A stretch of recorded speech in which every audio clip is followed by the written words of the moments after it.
I am a true believer that I can never marry someone who didn't have a warrior spirit. And let me explain what that means. So, you know how men can look across the room and they can tell whether or not she's easy, she's wife material, I can manipulate her, I can't get over on her. I think it's like this intuition system that God has built in a man, but unfortunately a lot of men use it to manipulate and to use women instead of like actually finding a life partner. I believe women, we have it as well. We don't just have dreams or can sniff another woman on our man, but we also can sniff whether or not he is a warrior. Is this somebody that if me and my child, our children, are in a situation, will he be able to get us out? Will he be able to strategize? And I think because we're the ones who are going to carry the children, we need to seek and we are able whether or not that person is a warrior.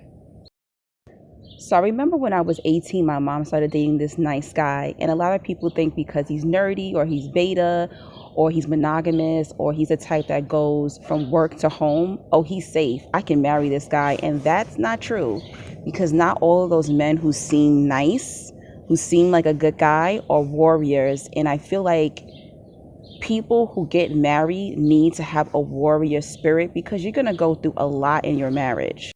So when my mom wanted to marry this guy, she came to me and said, I need your blessing. And I said, honestly, I don't think you should marry him. And she said, what do you know? You're 20 years old. You've never been married. And I said, I'm telling you, I'm sensing that this isn't a guy you marry.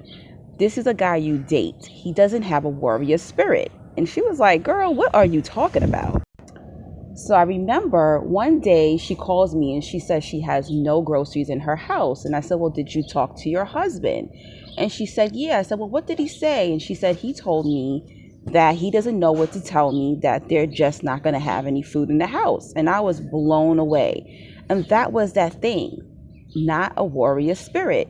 Thank God I had a diamond ring at the time. I pawned my ring and I put like a whole month full of groceries in my mom's fridge. Another time I was seeing this guy, he wanted to commit to me, but I was just like, he doesn't have a warrior spirit, but let me, give him some time. So we end up in a train station one day and a guy next to me in a MetroCard machine is getting robbed and a guy has a knife at him. I run up the stairs. I'm literally almost halfway up the stairs when I notice he has frozen down near where the robbery is going. I had to like snap him out of it, protect him. And that's when I realized he wasn't a warrior and I couldn't commit to him.